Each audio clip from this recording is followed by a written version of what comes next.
الرحيم وعد الله الذين آمنوا منكم وعملوا الصالحات ليستخلفنهم في الأرض كما استخلف الذين من قبلهم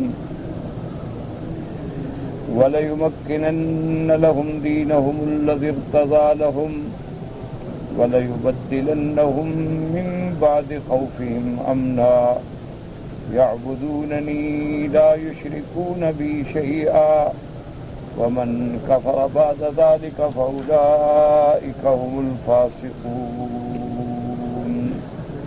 قال المؤلف والمفسر رحمه الله تعالى وقال البراء بن عازب رضي الله تعالى عنه نزلت هذه الآية ونحن في خوف شديد وهذه الآية الكريمة كقوله تبارك وتعالى واذكروا إذ أنتم قليل مستضعفون في الأرض إلى قوله لعلكم تشكرون وقوله تعالى كما استخلف الذين من قبلهم كما قال تعالى عن موسى عليه السلام أنه قال لقومه عسى ربكم أن يهلك عدوكم ويستخلفكم في الأرض وقال تعالى ونريد أن نمن على الذين استضعفوا في الأرض الآيتين. اب مفسر رحمۃ اللہ علیہ اس کے اسباب نزول کے بارے میں ارشاد فرما رہے ہیں.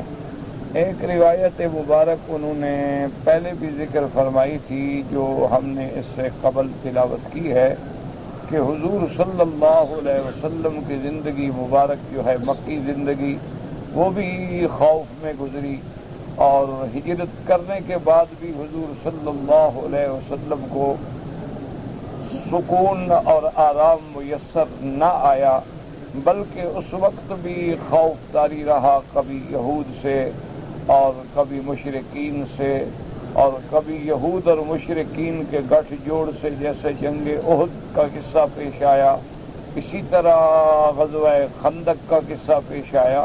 تو ایک دن ایک صحابی نے حضور صلی اللہ علیہ وسلم سے عرض کیا کہ یا رسول اللہ صلی اللہ علیہ وسلم کہ ہم ابد الدہر نحن خائفون، کیا ہم ہمیشہ کے لیے اسی طرح ڈر میں رہیں گے، اسی طرح خوف میں رہیں گے؟ کبھی ہمیں بھی امن نصیب ہوگا کہ ہم بھی سکون کے ساتھ رہیں، امن کے ساتھ رہیں؟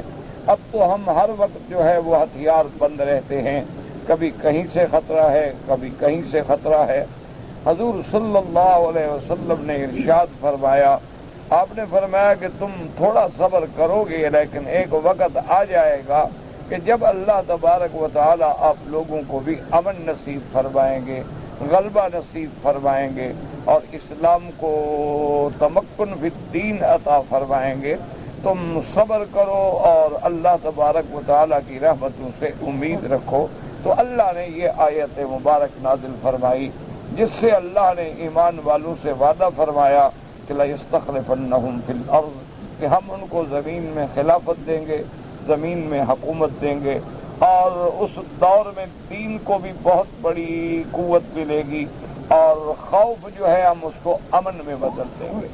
اور یہ حقیقت ہے کہ حضور صلی اللہ علیہ وسلم کے زمانے میں الحمدللہ مکہ فتح ہو گیا، بحرین فتح ہو گیا، خیبر فتح ہو گیا، جزیرت العرب تقریباً فتح ہو گیا، یمن فتح ہو گیا. تو یہ تو حضور صلی اللہ علیہ وسلم کی زندگی میں، اور اس کے بعد پھر اللہ نے خلافت ابو بکر رضی اللہ تعالی عنہ کو نصیب فرمائی، اس کے بعد حضرت عمر رضی اللہ تعالی عنہ کو نصیب ہوئی اور اس کے بعد حضرت عثمان رضی اللہ تعالی عنہ. تو ان اصحاب ثلاثہ کے زمانے میں اسلام جو ہے الحمدللہ مشارق الارض و مغاربہا تک پھیل گیا.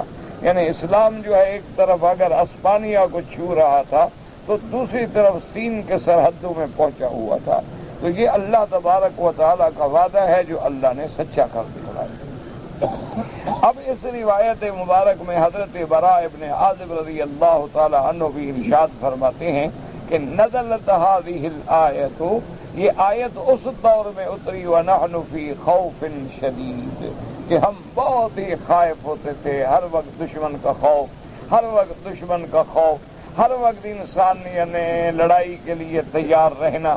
اور اسی طرح اللہ نے قرآن پاک میں جو دوسری آیت نازل فرمائی وَاذْكُرُوا إِذْ أَنْتُمْ قَلِيلٌ، کہ اس دور کو اور اس وقت کو یاد کرو جب بہت تھوڑے تھے، کمزور تھے، ضعیف تھے، پھر کیسے ہم نے آپ کو طاقت دی۔ اسی طرح اللہ تبارک و تعالی نے یہاں بھی وہ وعدہ فرمایا کہ كَمَا اسْتَخْلَفَ الَّذِينَ مِنْ قَبْلِهِمْ، تو اب مفسر رحمت اللہ علیہ فرماتے ہیں کہ اس سے مراد حضرت موسیٰ علیہ السلام کہ انہوں نے بھی اپنی قوم سے کہا تھا کہ صبر کرو، عسیٰ ربکم ان یہلک عدوکم ویستخلفکم فی الارض، تمہارا رب تمہارے دشمن کو ہلاک کریں گے اور تمہیں زمین میں حکومت و ولایت و خلافت عطا فرمائیں گے۔ تو اللہ نے حضرت موسیٰ علیہ السلام سے بھی وعدہ سچا فرمایا۔ اور اسی طرح اللہ پاک نے ایک دوسری آیت میں بھی فرمایا وَنُرِيدُ أَن نَّمُنَّ عَلَى الَّذِينَ اسْتُضْعِفُوا فِي الْأَرْضِ، اللہ نے فرمایا کہ ہم چاہتے ہیں کہ ان لوگوں پہ اپنا احسان فرمائیں جو کمزور ہیں، جو ضعیف ہیں، جو عدد میں بھی قلیل ہیں اور جو عدہ میں بھی قلیل ہیں۔ اللہ نے اپنا وعدہ سچا کر دکھلایا اور اللہ نے اسلام کو حقیقی معنوں میں پورے عالم پہ غلبہ عطا فرما دیا۔ رحمت اللہ علیہ وَلَيُمَكِّنَنَّ لَهُمْ دِينَهُمُ الَّذِي ارْتَضَىٰ لَهُمْ كما قال رسول الله صلى الله عليه وسلم لعدي بن حاتم حين وهد عليه طرف الحيرة قال لما عرفها ولكن قد سمعت بها قال فوالذي نفسي بيده ليتمن الله هذا الأمر حتى تخرج الزعينة من الحيرة حتى تطوف بالبيت في غير جوار أحد وَلَتُفْتَحَنَّ كُنُوزَ كِسْرَى ابن هرمز قلت كسرى ابن هرمز قال نعم كسرى ابن هرمز وَلَيُبْذِلَنَّ الْمَالَ حَتَّى لَا يَقْبِلُهُ أَحَدٌ۔ اور اللہ پاک نے وعدہ فرمایا وَلَيُمَكِّنَنَّ لَهُمْ دِينَهُمُ الَّذِي ارْتَضَىٰ لَهُمْ، تو اللہ نے وہ وعدہ بھی سچا فرما دیا کہ جیسے حضرت عدی بن حاتم کو حضور صلی اللہ علیہ وسلم نے فرمایا جب وہ آپ کی خدمت میں حاضر ہوئے، آپ نے فرمایا تعریف الحیرہ، حیرہ اس میں موضع مقامی ہے، ایک جگہ کا نام ہے۔ انہوں نے فرمایا کہ لما عرفا، میں نہیں جانتا، ولیکن قد سمعت بہا، میں نے سنا تو ہے کہ ایک جگہ کا نام حیرہ ہے لیکن میں جانتا نہیں ہوں، میں نے دیکھا نہیں۔ آپ نے فرمایا فوالذی نفسی بیدہ، مجھے قسم ہے اس ذات پاک کی جس کے قبضہ قدرت میں میری جان ہے، اللہ تبارک و تعالی اسلام کو حکم کو پورا فرمائیں گے، اللہ اسلام کو غالب فرمائیں گے، اللہ تبارک و تعالی اسلام کے ذریعے ایسا امن قائم فرمائیں گے حتیٰ تخرج الزعینہ، کہ ایک اونٹنی پہ عورت جو ہے وہ اکیلی مقام حیرہ سے چلے گی اور کعبۃ اللہ میں پہنچے گی، اللہ کے گھر کا طواف کرے گی، حتیٰ تطوف بالبیت فی غیر جوار احد، وہ کسی کی پناہ میں نہیں ہوگی، یعنی کوئی اس کا تحفظ نہیں کرے گا، اتنا امن ہو جائے گا کہ اس کو کوئی خوف نہیں ہوگا، اس کے کوئی ڈر نہیں ہوگا۔ اور یہ سارا جو بھی اللہ نے ارشاد فرمایا ہے الحمدللہ، یعنی عالم نے دیکھ لیا ہے کہ دور صحابہ میں، خلفاء راشدین کے دور خلافت راشدہ میں رضوان اللہ علیہم اجمعین اسلام کا غلبہ، عدل، انصاف، امن، امان، جس کی کوئی دنیا میں مثال نہیں ملتی، یعنی کوئی دنیا آج تک اس امن کی مثال نہیں پیدا کر سکتی ہے کہ جو دور اور جو امن جو ہے حضور صلی اللہ علیہ وسلم اور آپ کے بعد خلفاء راشدین کے زمانے میں ہوا۔ اس کی وجہ یاد رکھو کہ امن ہمیشہ قائم ہوتا ہے عدل سے، امن کبھی ظلم سے قائم نہیں ہوتا، اور حکومتیں جو ہیں وہ کفر سے تو باقی رہتی ہیں لیکن ظلم سے کبھی باقی نہیں رہتی۔ ہمیشہ امن تب ہوگا جب انصاف ہوگا، جب عدل ہوگا، اور اللہ نے قرآن پاک میں اور دین اسلام کی بنیادی عدل ہے کہ اعدلوا هو اقرب للتقوی ان اللہ یأمر بالعدل والاحسان۔ ہر جگہ اللہ تبارک و تعالی نے حکم دیا ہے کہ عدل عدل عدل، اگر تمہارے پاس کوئی فیصلہ آئے تو تحکموا بالعدل، عدل سے فیصلہ کریں، وہاں یہ نہ دیکھیں کہ غنی ہے، فقیر ہے، امیر ہے، حقیر ہے، قوی ہے، ضعیف ہے، نہیں، جو عدل ہے وہ عدل ہو، حتیٰ کہ کھانے پینے میں بھی عدل ہو، حتیٰ کہ معاملات ذاتیہ میں بھی عدل ہو، حتیٰ کہ انسان کو جو اللہ نے قوت عطا فرمائی ان میں بھی عدل ہو کہ اللہ پاک نے آپ کو قوت دی ہے، اللہ نے آپ کو علم دیا ہے، اللہ نے آپ کو قوات ملکیہ قوات حیوانیہ دی ہیں۔ اب یہ نہیں ہے کہ آدمی قوات ملکیہ اتنی غالب ہو جائے کہ انسان بھی نہ رہے، رہبانیت آ جائے۔ اسلام رہبانیت کا مخالف ہے، اسلام کے اندر کوئی رہبانیت نہیں۔ اس لیے حضور نے فرمایا ساعتن الی ھذا و ساعتن الی ھذا، کہ آدمی اگر 1 گھنٹہ دین میں لگاتا ہے تو 1 گھنٹہ دنیا میں بھی لگائے، یعنی آدمی اپنے امور دنیا بھی عدل ہو، انصاف ہو۔ اسی لیے آپ دیکھیں کہ روزے کا حکم ہے، لیکن فرض روزہ جو ہے وہ پورے سال میں صرف 1 مہینہ۔ اسی طرح اگر نوافل روزے کا حکم ہے تو لیالی البیض ہیں یا سوموار اور جمعرات کا روزہ ہے، باقی آپ آرام کریں۔ اسی لیے حضور صلی اللہ علیہ وسلم نے فرمایا تھا اپنے صحابہ سے کہ دیکھو اصوم و افطر، میں روزے بھی رکھتا ہوں، افطار بھی کرتا ہوں، میں سو بھی جاتا ہوں اور اللہ کے لیے عبادت کے لیے جاگتا بھی ہوں، میں اپنے ازواج مطہرات کے حقوق بھی ادا کرتا ہوں۔ اس لیے اسلام کے اس عدل کی یہ برکت تھی، اس انصاف کی یہ برکت تھی کہ پوری دنیا کے اندر الحمدللہ ایک ایسا مثالی امن قائم ہوا جس کی کوئی دنیا مثال پیش نہیں کر سکتی۔ اور اس کے بعد حضور پاک صلی اللہ علیہ وسلم نے فرمایا وَلَتُفْتَحَنَّ كُنُوزَ كِسْرَى ابْنِ هُرْمُزَ، اور آپ نے فرمایا ایک وقت آئے گا جب تم کسریٰ کو غلبہ حاصل کرو گے اور اس کے خزانے حاصل کرو گے۔ عدی بن حاتم کہتی ہیں کہ میں حیران ہو گیا کہ کسریٰ تو بڑی طاقت ہے، اس دور میں فارس اور روم یہ 2 بڑی قوتیں تھیں۔ روم پر جو بادشاہ تھے وہ ہرقل کہلاتے تھے اور جو فارس پہ بادشاہ ہوتے تھے وہ کسریٰ کہلاتے تھے۔ تو عدی ابن حاتم کہتے ہیں میں حیران ہو گیا کہ آپ حضور فرمائے کسریٰ ابن ہرمز کو ہم فتح کریں گے، صحابہ اتنی بڑی طاقت ہمیں؟ ہاں، کسریٰ ابن ہرمز۔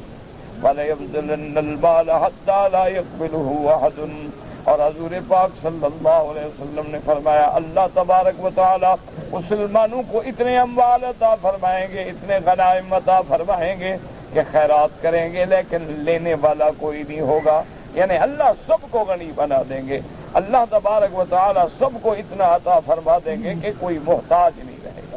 اسی لیے رحمت دو عالم سیدنا محمد مصطفیٰ صلی اللہ علیہ وسلم نے ہجرت کے موقع پر، حالانکہ آپ حالات کو سامنے رکھیں کہ حالات یہ ہیں کہ ہجرت فرما رہے ہیں، آپ کے ساتھ سیدنا ابی بکر ہیں رضی اللہ تعالی عنہ، مکہ چھوڑ رہے ہیں، گھر چھوڑ رہے ہیں، ہجرت فرما کے مدینہ منورہ جا رہے ہیں، لیکن ایسے یعنی حالات میں بھی حضور نے سراقہ کو خوشخبری دی، آپ نے بشارت دی کہ ایک وقت آئے گا جب کسریٰ کا ملک فتح ہوگا اور اس بادشاہ کے کنگن جو ہیں وہ تمہیں ملیں گے۔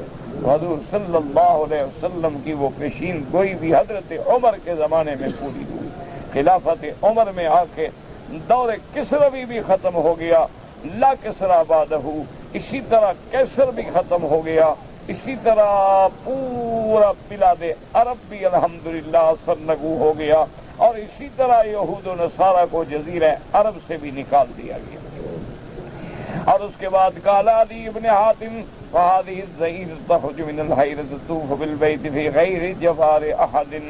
عدی ابن حاتم نے فرمایا کہ دیکھو جیسے حضور پاک نے فرمایا تھا، صلی اللہ علیہ وسلم نے فرمایا تھا فهذه الزئیر، دیکھو اب ایک عورت جو ہے وہ کیسے سفر کر رہی ہے کہ نہیں کر رہی، کہ حیرہ سے چل کر مکہ میں آتی ہے، طواف کرتی ہے اور اس کو کوئی خوف نہیں، نہ اس کو کسی کی پناہ کی ضرورت ہے، نہ اس کو کسی کی حفاظت کی ضرورت ہے، نہ اس کی عزت پہ کوئی نظر ڈالتا ہے، نہ اس کے حسن و جوانی پہ کوئی نظر ڈالتا ہے، نہ اس کے مال و دولت پہ کوئی نظر ڈالتا ہے۔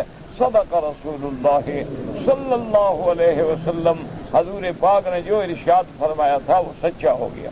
وَلَقَدْ كُنْتَ فِي مَنْ فَتَحَ كُنُوزَ كِسْرَى ابْنِ هُرْمُزَ وَالَّذِي نَفْسِي بِيَدِهِ لَتَكُونَنَّ الثَّالِثَةَ لأن رسول اللہ صلی اللہ علیہ وسلم قد قالها۔ عدی ابن حاتم فرماتے ہیں کہ ایک بات تو حضور نے یہ فرمائی تھی اور یہ بھی فرمایا تھا کہ یہ کسریٰ ابن ہرمز جو ہے وہ آپ فتح کریں گے مسلمان، تو عدی ابن حاتم کہتے ہیں خدا کی شان دیکھو، میں بھی ان لوگوں میں شامل تھا جب کنوز کسریٰ ابن ہرمز فتح ہوئے اور ان کے خزانے حاصل ہوئے، تو حضور صلی اللہ علیہ وسلم کا وہ فرمان بھی سچا ہوا، اور فرماتے ہیں والذی نفسی بیدہ لتکونن الثالثۃ، کہ مجھے قسم ہے اپنے اللہ تبارک و تعالیٰ کی، اور تیسری بات جو حضور نے فرمائی وہ بھی پوری ہوگی۔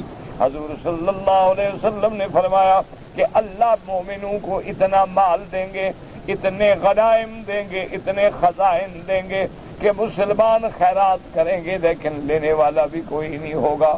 تو کہتے ہیں کہ انشاءاللہ حضور کا یہ فرمان ہے وہ بھی ضرور پورا ہوگا۔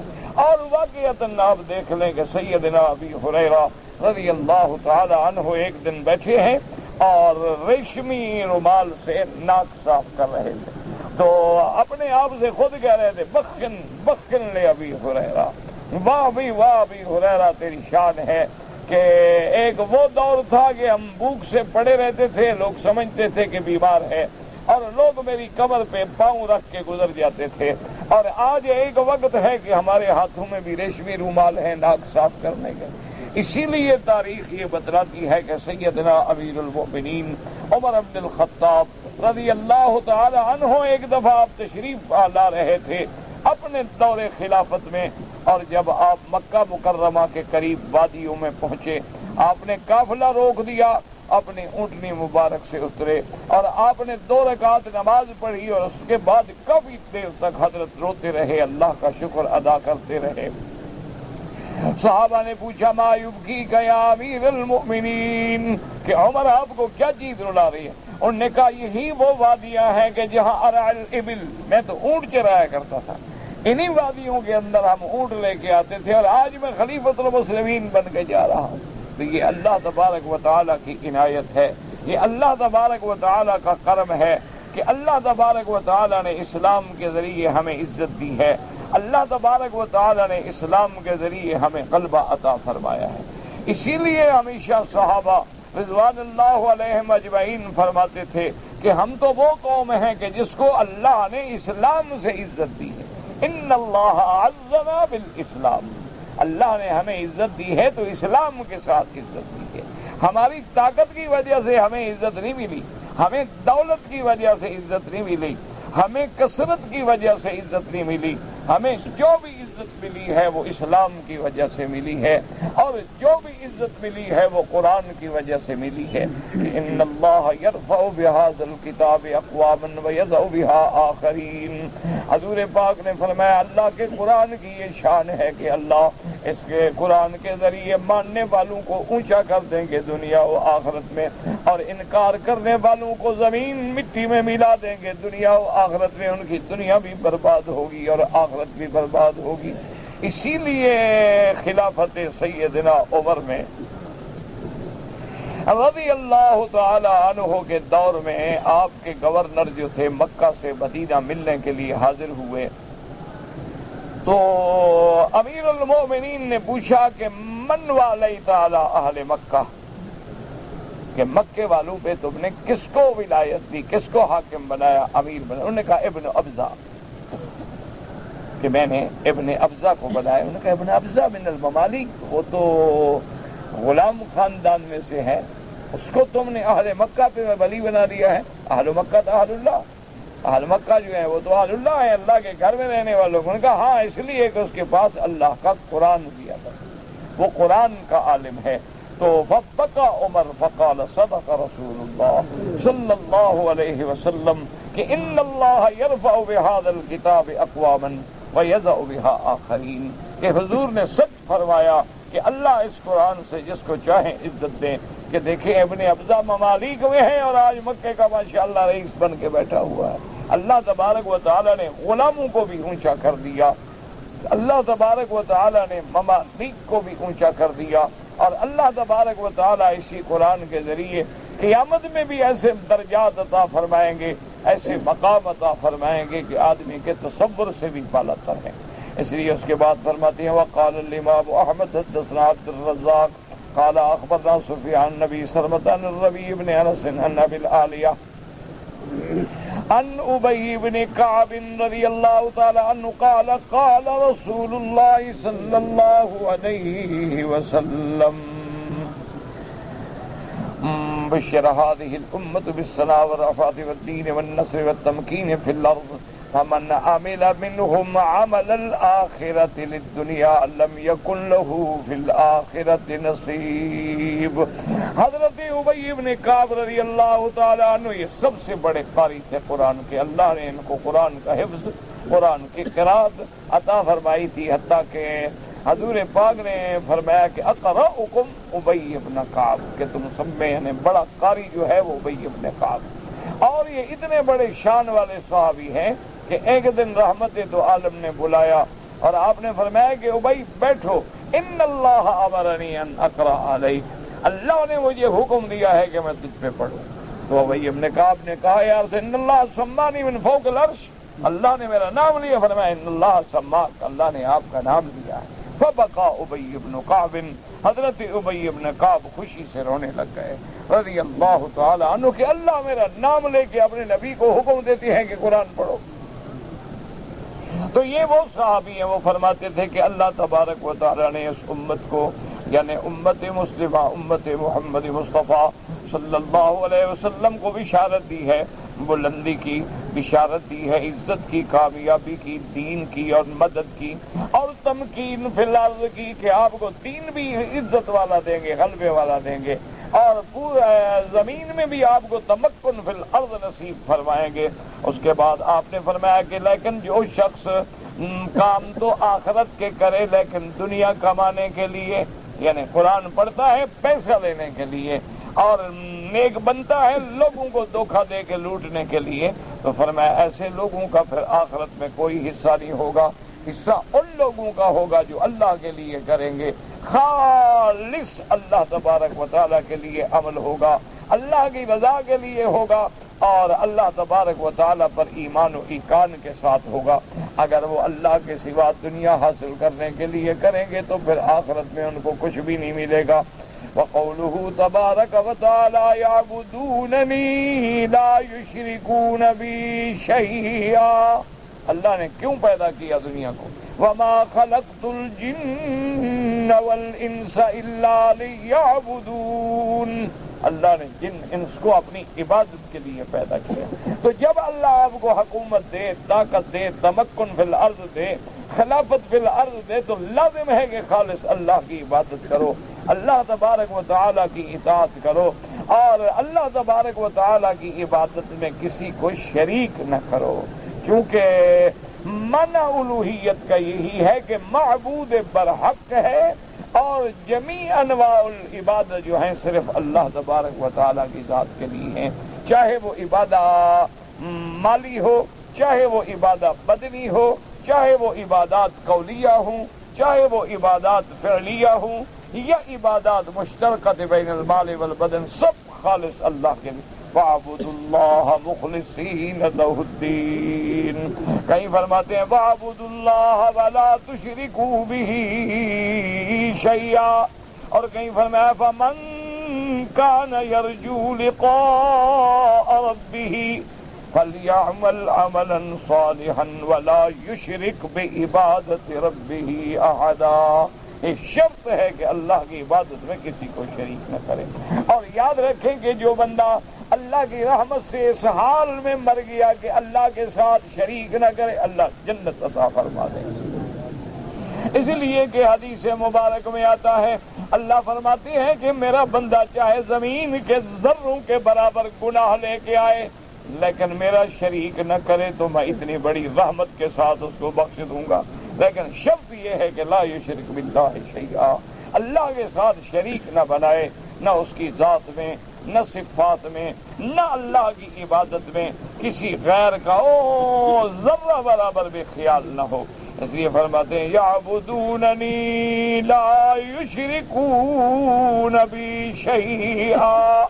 قال الامام احمد رحمۃ اللہ علیہ حدثنا عفان قال حدثنا حمام قال حدثنا قتادة عن انس ان معاذ بن جبل رضی اللہ تعالی عنہ حدثه قال بين أنا رديف النبي صلى الله عليه وسلم على حمار ليس بيني وبينه إلا آخرة الرحل قال يا معاذ قلت لبيك يا رسول الله وسعديك قال ثم سار ساعة ثم قال يا معاذ بن جبل قلت لبيك يا رسول الله وسعديك ثم سار ساعة ثم قال يا معاذ بن جبل قلت لبيك یا رسول اللہ وسعدیک.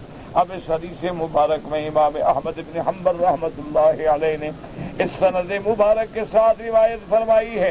حضرت معاذ بن جبل رضی اللہ تعالیٰ عنہ حدیث بیان فرماتے ہیں قال بین انا ردیف النبی صلی اللہ علیہ وسلم کہ میں حضور کے ساتھ آپ کے بالکل پیچھے بیٹھا تھا علی حمار.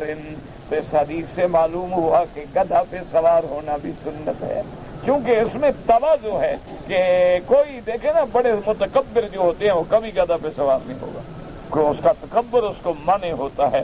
تو متواضع جس میں تواضع ہوگی انکسار ہوگا وہ جانور ہے. اللہ تبارک و تعالی نے ہمارے لیے پیدا کیا الخیل والبغال والحمیر لترکبوها وزینہ. اللہ تبارک و تعالی نے گھوڑے بھی پیدا فرمائے، اللہ تبارک و تعالی نے خچر بھی پیدا فرمائے، اللہ نے گدھا بھی پیدا فرمائی، اور یہ سب ہمارے لیے زینت ہے. اس میں کیا ہے؟ تو حضور صلی اللہ علیہ وسلم کا شان تواضع دیکھیں کہ گدھا پہ بیٹھے اور گدھا پہ بھی معاذ بن جبل کو ساتھ بٹھایا ہوا. اور اس کے بعد فرماتے ہیں کہ لیس بینی وبینہ الا آخرۃ الرحل، کہ میرے اور حضور کے درمیان میں کچھ بھی حائل نہیں مگر وہ پلان کی جو لکڑی ہوتی ہے، بس وہ ہمارے درمیان میں ہے. یعنی میں اتنا قریب ہوں محمد مصطفیٰ کے صلی اللہ علیہ وعلا آلہ واصحابہ وسلم تسلیما کثیرا. محدثین فرماتے ہیں کہ یہ حدیث کی ثقافت ہوتی ہے کہ صحابی کہے کہ یہ نہیں کہ میں دور کھڑا تھا، نہیں میں تو قریب تھا، اور پھر صرف قریب نہیں میں تو ردیف تھا، اور پھر ردیف بھی ایسا کہ لیس بینہ و بین النبی صلی اللہ علیہ وسلم، اور حضور اور میرے درمیان میں کوئی بڑی چیز بھی حائل نہیں تھی، صرف وہ ایک لکڑی حائل تھی. تو معنی یہ ہے کہ میں نے یہ الفاظ اور یہ فرمان اتنا قریب سے سنا ہے، اور اسی لیے یہ شان محمد مصطفیٰ صلی اللہ علیہ وسلم. حدیث مبارک میں آتا ہے کہ کان اقلہم تکلفا، حضور صلی اللہ علیہ وسلم اپنے صحابہ کے ساتھ مل کے بیٹھتے، صحابہ کے ساتھ مل کے پانی پیتے، صحابہ کے ساتھ مل کے کھانا کھاتے، اور کبھی کبھی حضور اپنی ران مبارک جو ہے دوسرے صحابی کی ران پہ رکھ لیتے. من یہ تھا کہ اتنا بے تکلف، اتنا محبت، اتنا شفقت، اتنی رحمت کا معاملہ فرماتے حضور صلی اللہ علیہ وعلا آلہ واصحابہ وسلم تسلیما کثیرا کثیرا.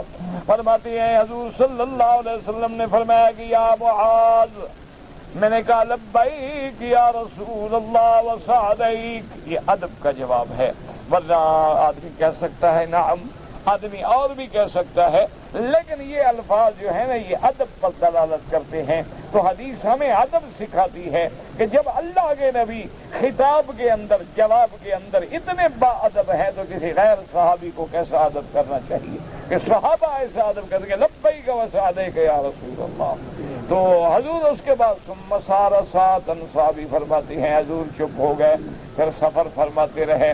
کچھ دیر گزری تو حضور نے فرمایا یا معاذ، میں نے پھر وہی عرض کیا لبیک یا رسول اللہ وسعدیک. ثم سار ساعۃ، اس کے بعد پھر حضور پاک صلی اللہ علیہ وسلم سواری چلاتے رہے، سواری چلتی رہی اور حضور نے کوئی بات نہ فرمائی. اور اس کے بعد تیسرے دفعہ حضور نے فرمایا یا معاذ، میں نے تیسرے دفعہ عرض کیا لبیک یا رسول اللہ وسعدیک. تو اس سے فہم حدیث محدثین نے نکالا ہے کہ حضور پاک کا 3 دفعہ بلانا منع تھا، تنبیہ تھی کہ پوری طرح خبردار ہو کے حدیث سنو. اور دوسرا، جب آپ کوئی بات بتائیں اور خاموش ہو جائیں تو سائل انتظار میں ہوتا ہے، منتظر ہوگا تو کامل توجہ ہوگی، اگر انتظار نہ ہو تو کامل توجہ نہیں ہوگی. اس لیے ورنہ حضور پاک پہلی دفعہ بھی بیان فرما دیتے، لیکن ایک دفعہ فرمایا یا معاذ، پھر چپ کر گئے، پھر فرمایا یا معاذ، پھر چپ کر گئے، پھر فرمایا یا معاذ، تاکہ پوری کامل توجہ ہو حضرت معاذ کی، اور اس کے بعد فرمایا هل تدری ما حق اللہ علی العباد۔ اس کے بعد حضور پاک نے فرمایا کہ معاذ کیا تم جانتے ہو کہ اللہ کا اپنے بندوں پہ کیا حق ہے؟ ما حق اللہ علی العباد، قلت اللہ ورسولہ اعلم، میں نے کہا اللہ کے رسول جانتے ہیں، لیکن یاد رکھو علماء نے، محدثین نے، سلف صالحین نے لکھا ہے کہ بعض اوقات اگر حضور پوچھیں صحابی کو علم بھی ہو، اسی طرح یہ حکم ہے کہ اگر استاد کوئی بات پوچھے شاگرد جانتا بھی ہو تو ادب یہ ہوتا ہے کہ خاموش رہے کہ بھئی اس میں کوئی حکمت ہوگی۔ اسی لیے حضور نے یوم حجۃ الوداع پوچھا تھا کہ ایو شہر ھذا، ہر آدمی جانتا ہے شہر ذی الحجہ ہے، ایو یوم ھذا، کون سا دن ہے؟ سب جانتے تھے یوم الجمعہ ہے، یوم الوقوف ہے، لیکن کہا اللہ ورسولہ اعلم۔ تو یہ ادب ہے، یہ ادب ہے کہ جب آدمی اللہ کے نبی کے سامنے ہے اور اس کے بعد علماء کے سامنے ہے، تو جب کوئی بات وہ پوچھیں تو تقاضا ہوتا ہے کہ آدمی کہے اللہ رسولہ عالم، پتہ نہیں حضور کیا بات بیان فرمانا چاہتے ہیں، اللہ کے نبی کس بات کی طرف توجہ دلانا چاہتے ہیں۔ تو مقام ادب اسی لیے دین حاصل ہوتا ہے۔ اس لیے روایات میں آتا ہے کہ حضرت عبداللہ ابن عباس رضی اللہ تعالی عنہ آپ آتے تھے حضرت ابی ابن کعب کے دروازے پہ اور کسی صحابی کے دروازے پہ، تو دروازہ نہیں کھٹکھٹاتے تھے، بیٹھ جاتے تھے دروازے پہ، انتظار کرتے، اور جب وہ اپنی مرضی سے اپنے گھر سے باہر نکلتے تو السلام علیکم، کہ بھی میں مسئلہ پوچھ رہے ہیں۔ انہوں نے کہا یا ابن عباس یہ کیا کرتے ہیں؟ خدا کے بندے، تم اگر ہمارا دروازہ کھٹکھٹا دیتے تو ہم تمہارے لیے بھی کوئی انکار کرتے، یا آپ کی بات سننا بھی ہمارے اوپر کوئی گراں گزرتا رہا کہ نہیں، اللہ کا حکم یہی ہے کہ وَلَوْ أَنَّهُمْ صَبَرُوا حَتَّى تَخْرُجَ إِلَيْهِمْ لَكَانَ خَيْرًا لَهُمْ۔ اللہ نے حکم دیا کہ میرے نبی کے دروازے پہ کھڑے ہو کے نہ پکارا کرو، صبر کرو، جب اللہ کا پیغمبر باہر تشریف لائیں تمہاری طرف توجہ کریں تو پھر بات پوچھو۔ تو علماء کا بھی وہی مقام ہے کہ العلماء ورثۃ الانبیاء۔ تو اس لیے میرا فرض ہے کہ میں انتظار کروں کہ میں نے مسئلہ پوچھنا ہے، میں نے علم حاصل کرنا ہے، تو انتظار کرنے کا یہ حکم ہے۔ تو وہ خاموش ہو جاتے کہ جب قرآن سے استدلال ہو تو پھر کیا کیا جائے۔ آپ نے فرمایا هل تدری ما حق اللہ علی العباد، کیا تم جانتے ہو کہ اللہ کے حق بندوں پہ کیا ہیں؟ قلت اللہ ورسولہ اعلم، قال حق اللہ علی العباد ان یعبدوہ ولا یشرکوا بہ شیئا۔ آپ نے فرمایا اللہ کا حق بندوں پہ یہ ہے کہ بندے عبادت کریں خالص اللہ کی، اس میں شریک نہ کریں، کسی شے کو شریک نہ کریں۔ یہ جہالت ہے، کہتے ہیں نا جی اصنام کو شریک نہ کرو، اوثان کو شریک نہ کرو، یہاں لفظ ہے کوئی چیز، یہ نہیں ہے کہ جیسے ہمارے جاہل کہہ دیتے ہیں کہ خیرات برائے خدا اور نیاز برائے حسین، تو آپ نے تو شریک کر دیا حضرت حسین، یہ تو شرک آ گیا۔ کہ اگر اللہ کے لیے خیرات ہے تو ہاں یہ تو کہہ سکتے ہو کہ یا اللہ خالص تیری رضا کے لیے خیرات ہے، لیکن اس کا ثواب اگر تیرے ہاں قبول ہو تو فلاں کو عطا فرمائے، یہ الگ بات ہے۔ لیکن یہ کہ بالکل ملا دینا کہ اللہ بھی اور حسین بھی، اللہ بھی اور علی بھی، اللہ بھی اور شیخ عبد القادر جیلانی بھی، جو شرک اور کیا ہوتا ہے، اسی کا نام تو شرک ہے، اور شرک کے کوئی سینگ تو نہیں ہوتے ہیں نا۔ آپ کہتے ہیں یہ 11ویں شریف ہے پیرانے پیر کے نام پہ، تو جب پیرانے پیر کے نام پہ ہے اسی کا نام شرک آ گیا۔ یہ جناب کونڈے ہیں رجب کے جعفر صادق کے نام پہ، تو اس سے بڑا شرک اور کیا ہوتا ہے۔ اور یہ میں نے منت مانی ہے کہ حضرت کی مزار پہ جا کے میں ذبیحہ کروں گا، تو وما اہل بہ لغیر اللہ، اور کس کو کہتے ہیں؟ تو اس لیے شرط ہے کہ اللہ کا حق یہ ہے کہ اس کے بندے عبادت کریں، ان یعبدوہ ولا یشرکوا بہ شیئا۔ حضرت معاذ فرماتے ہیں ثم سار ساعتا، اس کے بعد پھر کافی دیر سفر ہوتا رہا، ثم قال یا معاذ بن جبل قلت لبیک یا رسول اللہ سعدیک۔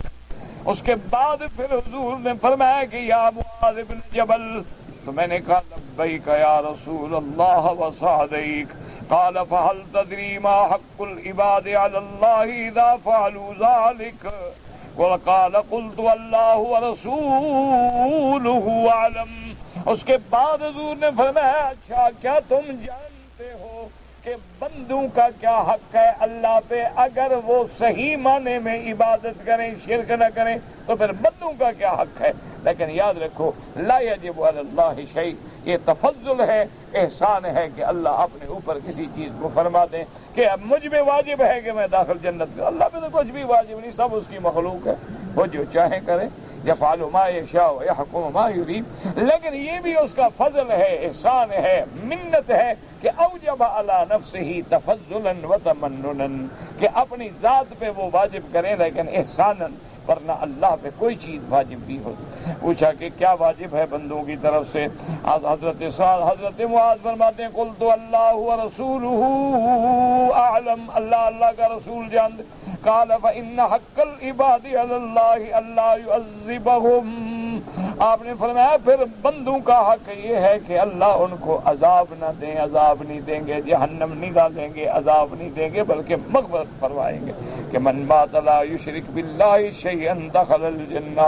جیسے حضور نے فرمایا من کان آخر کلامہ لا الہ الا اللہ دخل الجنہ، او کما قال رسول اللہ صلی اللہ علیہ وسلم. تو آپ نے فرمایا کہ معاذ پھر بندوں کا یہ حق ہے کہ اللہ ان کو عذاب نہ دیں. اخرجاہ فی الصحیحین من حدیث قتادہ، یہ مسند احمد میں امام احمد ابن حنبل رحمۃ اللہ علیہ نے یہ حدیث مبارک نقل فرمائی ہے، اور اس کے بعد یہ صحیحین میں حدیث قتادہ سے بھی موجود ہے. اب اللہ فرماتے ہیں وَمَن كَفَرَ بَعْدَ ذَلِكَ فَأُولَٰئِكَ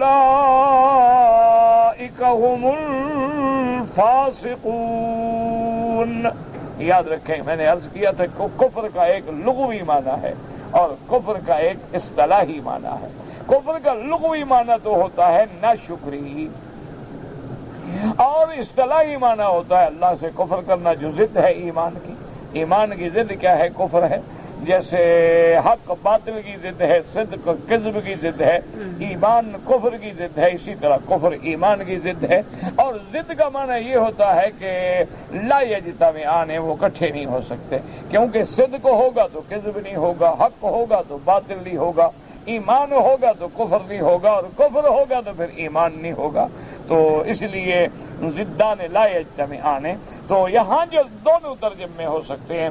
اگر اللہ کی ان نعمتوں کے بعد نہ شکری کی تو وہ حد سے نکلنے والے، یا اللہ کی ان نعمتوں کے بعد جنہوں نے کفر کیا، اسلام چھوڑ دیا، دین چھوڑ دیا، ایمان چھوڑ دیا، تو وہ حد سے نکل گئے.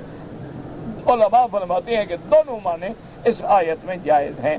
اور امام مالک رحمۃ اللہ علیہ فرماتے تھے اس آیت مبارک سے کہ اس آیت سے یہ ثابت ہوتا ہے کہ جو خلفاء ثلاثہ کی خلافت کا انکار کرے یہ کفر ہے.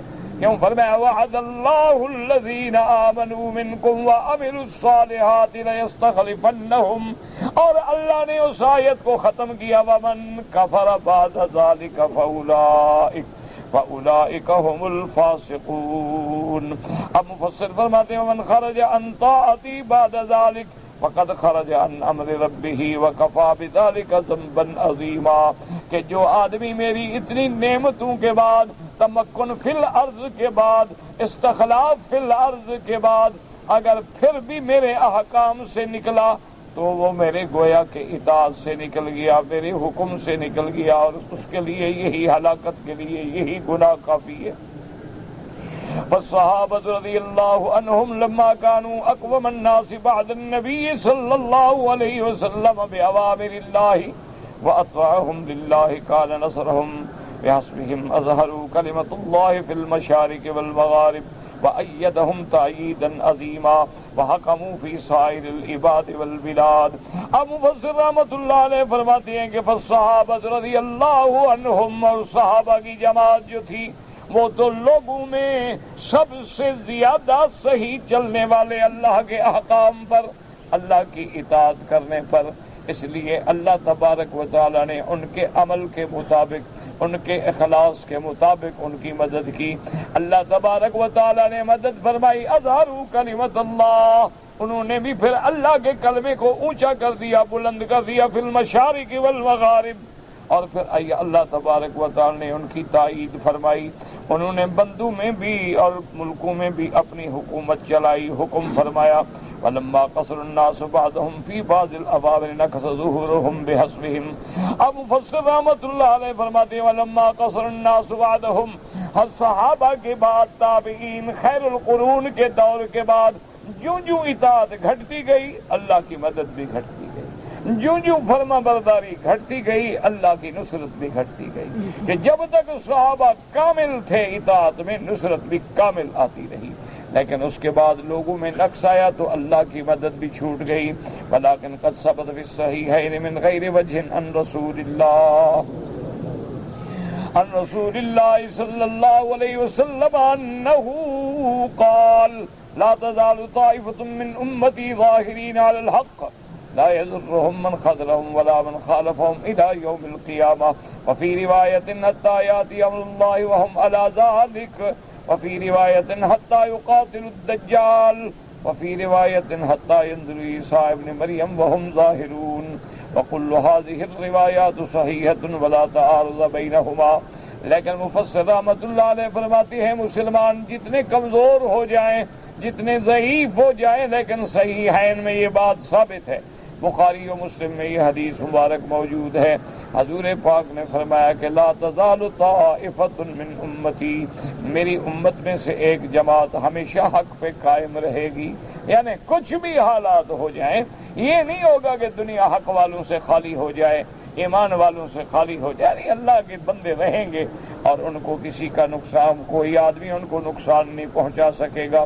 وَلَا مَنْ خَالَفَهُمْ إِلَىٰ يَوْمِ الْقِيَامَةِ، اور جو ان کا مخالف ہو ان کو قیامت تک اپنے دین سے نہیں ہٹا سکے گا، وہ اس وقت تک رہیں گے حتیٰ کہ قیامت۔ وفی روایت حتیٰ یاتی امر اللہ، اس سے مراد بھی قیامت ہے، اور ایک روایت میں ہے کہ حتیٰ یقاتل الدجال، چونکہ دجال بھی علامات کبریٰ قیامت میں سے ہے، اور اس کے بعد پھر قیامت جو ہے وہ قریب ہے۔ وفی روایت حتیٰ ینزل عیسیٰ ابن مریم، کہتا کہ عیسیٰ ابن مریم اتریں گے، وہ جماعت جو ہے اسی طرح دین پہ قائم رہے گی، غالب رہے گی، اور پھر عیسیٰ ابن مریم بھی آ کے عدل و انصاف فرمائیں گے اور پوری دنیا کو عدل و انصاف سے بھر دیں گے۔ تو یہ الفاظ جو ہے نا حتیٰ یاتی امر اللہ یا حتیٰ یقاتل الدجال حتیٰ ینزل عیسیٰ ابن مریم، ان میں کوئی تعارض نہیں ہے، یعنی یہ سمجھانے کے لیے ہے کہ اس وقت تک بھی الحمدللہ ایک امت میں سے ایک جماعت ایسی رہے گی کہ ظاہرین علی الحق لا یضرهم من خذلهم، اللہم اجعلنا منہم، واللہ اعلم۔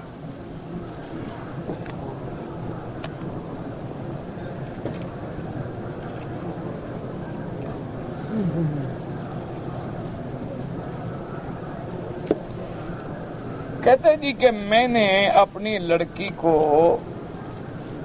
یعنی کسی سے شادی کر دیا، 5 برس ہو گئے، وہ بندہ جو ہے اپنی بیوی کے پاس نہیں آتا، نہ اس کا خرچ دیتا ہے، صرف کبھی کبھی ٹیلی فون پہ بات کرتا ہے، تو کیا ابھی مجھے یہ حق ہے کہ میں محکمے میں لڑکی کی طرف سے دعویٰ کر کے لڑکی کو فراغت کا حکم حاصل کروں؟ بالکل جائز ہے، کیونکہ اسلام یہ حکم دیتا ہے کہ اگر خاوند ہے، بیوی ہے، تو اس کے حقوق ادا کرنا بھی ضروری ہے، لازم ہے۔ ہاں ایک ہوتا ہے کہ میاں بیوی اتفاق سے خاوند نوکری پہ جاتا ہے 6 مہینے سال، پھر واپس آ جاتا ہے، 2 سال کے جاتا ہے پھر آ جاتا ہے، اور وہ راضی ہیں، حالات بھی ہیں، اس کی عزت محفوظ ہے، گھر ہے، بچے ہیں، نگرانی کرنے والے لوگ ہیں۔ لیکن ایک ہے کہ شادی کر کے 5 سال تک بیوی کو پوچھو ہی، کبھی کبھی ٹیلی فون کر دو، یہ معنی تو نہیں ہے۔ اس لیے اس لڑکی کو حق ہے کہ وہ محکمہ شرعی میں جا کے اور دعویٰ کرے اور اپنے حالات سامنے رکھے،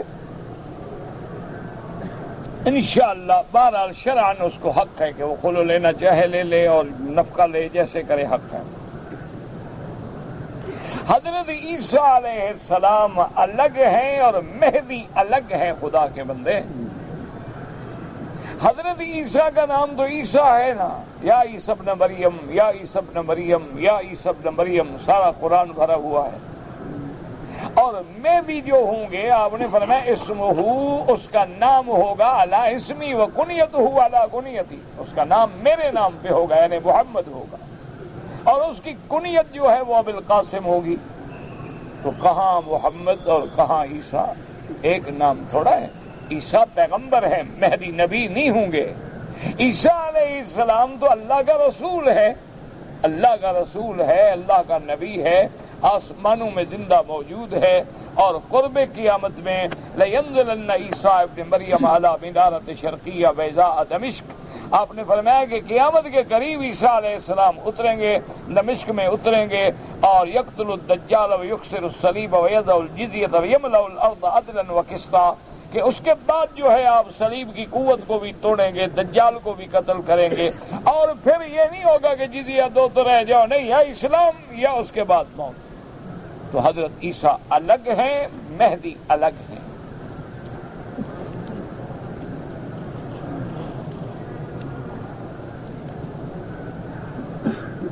حضرت حسین کی اولاد میں ہے زین العابدین. ویسے نسب دیکھ لیں اہل بیت کا.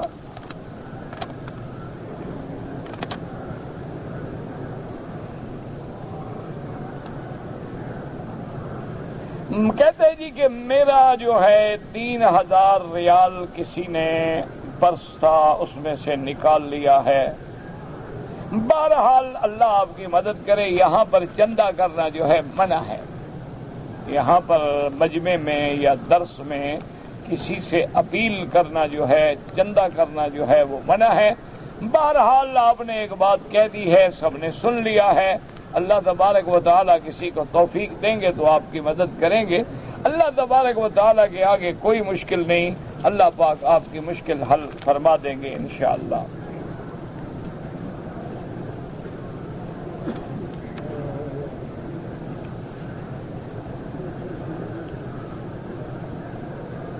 کہتے ہیں جی کہ ہم لوگ دیہات میں رہتے ہیں، شہر سے بہت دور ہیں، 7-8 گھنٹے کا سفر ہے، اور دیہات میں ہم لوگ جو ہیں وہ نماز عید پڑھتے ہیں.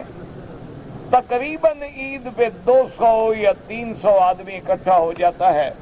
تو اب کچھ علماء نے منع کیا ہے کہ یہاں عید نہ پڑھو.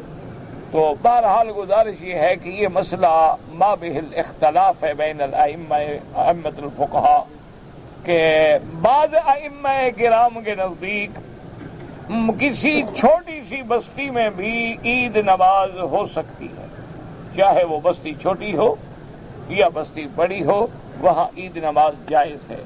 لیکن امام ابو حنیفہ رحمۃ اللہ علیہ کے نزدیک یہ شرط ہے کہ وہ بڑا قصبہ ہو، وہاں بازار ہو، دکانیں ہوں، ضروریات زندگی ہوں، تو وہاں عید پڑھی جائے. ورنہ ان لوگوں کو چاہیے کہ وہ اپنی اپنی نماز پڑھیں، یا پھر اس شہر میں جائیں جو ان کے نزدیک بڑا شہر ہو، بڑا قصبہ ہو. کیونکہ فرماتے ہیں کہ پھر کوئی عام مسجد کا اور بڑی مسجد کا فرق تو ہونا. اگر ہر جگہ ایک بات ہے تو پھر فرق تو نہ رہا کہ تھی چھوٹی مسجد کا یا جامع مسجد کا، یا ایسی مسجد کا کہ جس میں جمعہ ہوتا ہے اور ایک مسجد ہے اس میں عید ہوتی ہے اور ایک مسجد ہے اس میں عید نہیں ہوتی ہے. تو اس لیے بہرحال تو اللہ تبارک و تعالی اختلاف سے بچائے. جو پڑھتے ہیں اللہ ان کی بھی قبول فرمائے، اور جو نہیں پڑھتے ہیں ان کے سامنے بھی احادیث رسول اللہ ہیں صلی اللہ علیہ وسلم.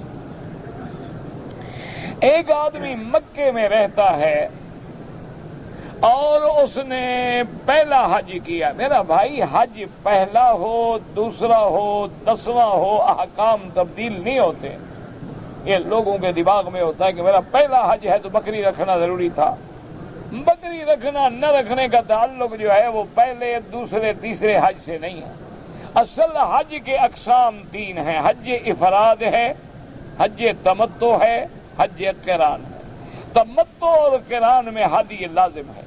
حج افراد کے اندر جو ہے قربانی دینا، بکری دینا لازم نہیں. کوئی کرے تو الحمدللہ سنت ہے، ثواب ہے، نہ کرے تو نہ. تو جو لوگ مکے میں رہتے ہیں ان کا حج افراد ہوتا ہے. اس لیے ان کو بکری دینا واجب ہی نہیں. آپ نے نہیں دیا کوئی بات نہیں. باقی یہ کوئی مسئلہ نہیں ہوتا کہ میرا پہلا حج ہے تو لازمی بکری دینی تھی اور دوسرا حج چاہے تمتع کروں پھر بھی بکری نہیں دوں گا. یہ تو مسئلہ نہیں. آپ چاہے 10 حج کریں، اگر حج تمتع ہوگا تو آپ کو دم تمتع دینی ہوگی، اگر قران ہوگا تو آپ کو دم قران دینی ہوگی، اور اگر حج افراد ہوگا چاہے پہلا ہو چاہے 10واں ہو چاہے 20واں ہو، آپ کے ذمہ حج کی بکری واجب نہیں ہے، لیکن اللہ دے تو بالکل کرے، کوئی منع بھی نہیں. کہتے جی کہ میرا بھائی بنگلہ دیش میں فوت ہو گیا ہے، اللہ مغفرت فرمائے. اللہم اغفر لجمیع المسلمین والمسلمات والمؤمنین والمؤمنات الاحیاء منہم والاموات. ہم 2 بھائی ہیں، دونوں کے بعد لڑکا لڑکی ہے. بھائی کی لڑکی نے میری ماں سے دودھ پیا ہے، کیا میرا لڑکا کے ساتھ بھائی کی لڑکی سے شادی؟ میرا بھائی جس لڑکی نے، ایک آسان بات ہے سمجھ لو، جس لڑکی نے مثلا آپ کی بیوی سے دودھ پیا ہے تو وہ اس کی ماں ہو گئی. اب آپ کی جتنی اولاد ہے اس کے لیے وہ بھائی بہن ہے. ہاں اس اور لڑکیاں جنہوں نے دودھ نہیں پیا ہے ان کا رشتہ تو ہو سکتا ہے، لیکن جس لڑکی نے دودھ پیا ہے اس کے لیے تمہاری بیوی جو ہے وہ والدہ ہو گئی رضائی طور پہ. جب وہ رضاعت میں ماں ہو گئی تو اب اس کے جتنے بھائی ہیں، بیٹے ہیں، اولاد ہے، وہ سب اس کے لیے بھائی بہن ہیں. اس کے ساتھ کسی کا رشتہ نہیں ہو سکتا. تو اچھی طرح سمجھ لیں کہ ما یحرم من النسب یحرم من الرضا. جو چیزیں نسب میں حرام ہیں وہ رضا میں بھی حرام ہیں. مثلا ماں حرام ہے، اگر ہم نے دودھ پیا ہے تو وہ دودھ والی ماں بھی اسی طرح حرام ہے جس طرح حقیقی ماں حرام ہے. اسی طرح ہم نے دودھ پیا ہے تو وہ ہماری ماں بن گئی، اس کی بیٹیاں ہمارے لیے بہنیں ہیں.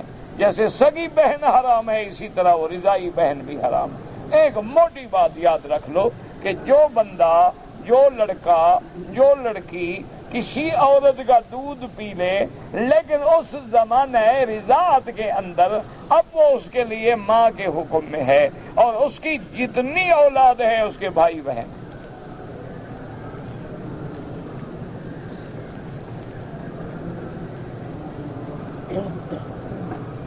کہتے ہیں جی کہ مجھے کسی نے بتایا ہے کہ حضرت خالد ابن الولید جو تھے وہ پٹھان تھے ماشاءاللہ،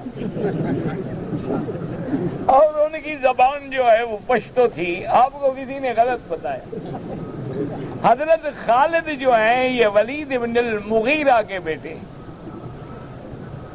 ولید ان کے باپ کا نام ہے اور ان کے دادا کا نام مغیرہ ہے. یہ تو مکے کے لوگ ہیں، کرشی ہیں، عربی ہیں، اور یہ تو ان لوگوں میں کیا دماغ خراب ہو گیا کیا؟ ہاں بیچارہ سائیکالوجیکل افیکٹ ہے، اس کا قصور نہیں ہو، ذہنی مریض. اللہ سب کو شفا دے، اللہ سب کو ہدایت کرے، سب کو شفا دے. تو اصل بات یہ ہے کہ یہ ولید بن المغیرہ تو وہ ہے کہ جس نے جب دار الندوہ میں قریش جمع ہوئے انہوں نے کہا کہ حضور کے بارے میں کیا کہیں، انہ شاعر او انہ ساحر او انہ مجنون. تو اس نے کہا کہ ٹھہرو، انا اعرف منکم بکلام العرب، تم لوگوں سے زیادہ میں لغت عرب کا سمجھنے والا ہوں اور شعراء کے کلام کو سمجھنے والا ہوں. مجھے جانے دو، میں حضور پاک کے پاس جا کے پھر فیصلہ کریں گے کہ ہم کیا کہیں. وہ تو اللہ کے بندے خالص عرب تھے، خالص عرب تھے، اور ان کو اپنی لغت عربیہ پہ ناز تھا. اس وقت پشتو کہاں سے آ گئی تھی بھی؟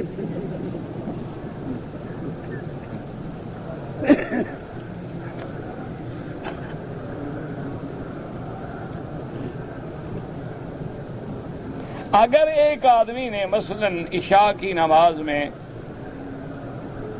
امام نے 2 رکعت پڑھ لی، آخری 2 رکعتوں میں وہ مل گیا، تو جب امام سلام پھیرے وہ کھڑے ہو کے 2 رکعتیں پوری کرے گا.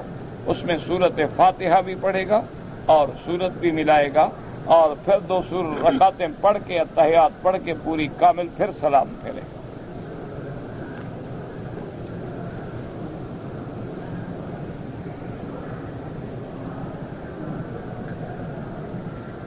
پتہ نہیں آپ نے کیا لکھا ہے کہ شیخ عبد القادر جیلانی کے پتہ نہیں کیا کہ لوگ عراق کے 11ویں، مجھے پتہ نہیں آپ نے کیا لکھا ہے، بہرحال سمجھ ہی نہیں آتی تو آدمی کرے کیا جب پڑھ ہی نہیں سکتا ہے۔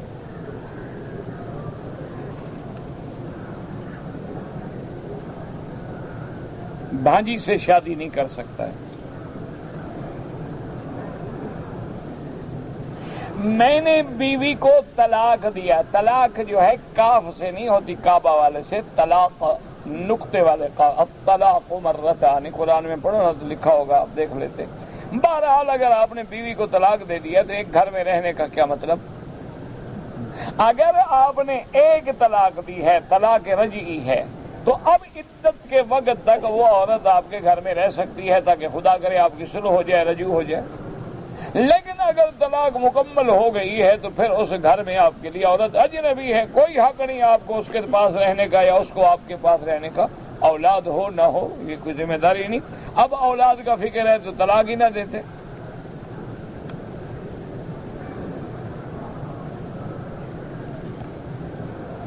حج کرنے کے بعد، حج پر آئے تھے، عمرہ کرنے کے بعد ہم نے احرام کھول دیا، پھر ہم لوگ مدینہ منورہ چلے گئے، وہاں قیام کیا، اور اس کے بعد پھر جب ہم مدینہ سے روانہ ہوئے تو ہم نے حج افراد کا احرام باندھا ہے۔ لیکن پہلے عمرہ چونکہ آپ کر چکے ہیں، اور حج تمتع یہی ہوتا ہے کہ اشہر حج میں آدمی عمرہ بھی کرے اور حج بھی کرے۔ اشہر حج کا معنی ہوتا ہے شوال، ذوالقعدہ، ذوالحجہ، یہ اشہر حج ہے۔ اگر اس میں کسی نے عمرہ کیا ہے اور اسی سال پھر وہ حج بھی کرتا ہے تو اس کا حج تمتع ہوگا، افراد نہیں ہوگا۔ کہتے ہیں کہ جی بعض لوگ کہتے ہیں کہ جو حج جمعہ کے دن ہو وہ حج اکبر ہوتا ہے، بالکل غلط بات ہے۔ یہ الگ چیز ہے کہ جمعہ کا دن بھی بڑا فضیلت والا دن ہے اور عید ہے مومنین کے لیے، اگر اللہ نصیب فرما دے تو اجر ثواب زیادہ ہے۔ لیکن یہ عقیدہ رکھنا کہ جمعہ کا تو حج اکبر ہے اور باقی سارے چھوٹے حج ہیں، اس کا مطلب تو یہ ہے کہ پھر تو کروڑوں بندے محروم ہو گئے۔ اگر نصیب ہو جائے الحمدللہ ثواب زیادہ ہوگا، اجر زیادہ ہوگا، جیسے کہ حضرت عمر رضی اللہ تعالی عنہ نے یہودی کو جواب دیا تھا جب اس نے پوچھا اور کہا تھا کہ امیر المؤمنین اگر یہ آیت الیوم اکملت لکم دینکم واتممت علیکم نعمتی ورضیت لکم الاسلام دینا اگر ہمارے نبی موسیٰ علیہ السلام پہ اترتی لجعلناہ عیدا، ہم تو عید مناتے، خوشی کرتے۔ حضرت عمر نے فرمایا تمہیں پتہ نہیں ہے جاہل، تمہیں پتہ ہے یہ کب اتری ہے؟ یہ عرفات کا دن تھا اور جمعہ کا دن تھا، مسلمانوں کے لیے تو دو عیدیں تھیں۔ تو اس لیے اگر جمعہ کا دن نصیب ہو جائے الحمدللہ، لیکن نہ ہو تو اس کا معنی یہ نہیں ہوتا کہ وہ حج چھوٹا ہے۔ حج حج ہوتا ہے، چاہے جمعہ کا دن ہو یا ہفتے کا دن ہو یا کوئی دن ہو۔ ہاں اگر اللہ تبارک و تعالی، جیسے کہ میرے آقا رحمت دو عالم جب حج کے لیے تشریف لائے ہیں آپ حج کرنے کے لیے، تو وہ یوم الجمعہ تھا۔ حضور کا جو حجۃ الوداع ہے، اللہ کی شان ہے کہ اللہ تبارک و تعالی نے آپ کو جو حج مبارک نصیب فرمایا تو وہ حجۃ الوداع بھی ہے اور پہلا بھی وہی، آخری بھی وہی، کیونکہ حج فرض ہونے کے بعد ما حج رسول اللہ صلی اللہ علیہ وسلم حجۃ واحدہ، آپ نے ایک حج کیا ہے اور وہ یوم الجمعہ تھا اتفاق سے۔ تو یہ فضیلت ہے، اللہ کی رحمت ہے، لیکن یہ عقیدہ رکھنا کہ جمعہ کا حج حج اکبر ہے یہ غلط بات ہے۔ یہ آج تک کسی نے نہیں فرمایا ہے اور نہ کسی فقہ کے اندر نہ کسی محدث نے۔ ہاں باقی اللہ پاک نصیب فرمائے کہ جیسے جیسے فضیلت بڑھتی جائے، اب دیکھو نا جی، ایک ہم جمعہ ویسے پڑھتے ہیں، ایک جمعہ رمضان میں پڑھتے ہیں، تو اب رمضان بھی ہو گیا اور جمعہ بھی ہو گیا، روزہ بھی ہو گیا اور جمعہ بھی ہو گیا۔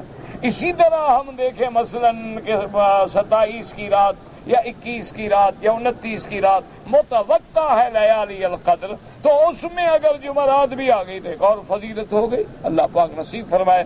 ربنا تقبل منا انک انت السمیع العلیم وتب علینا انک انت التواب الرحیم۔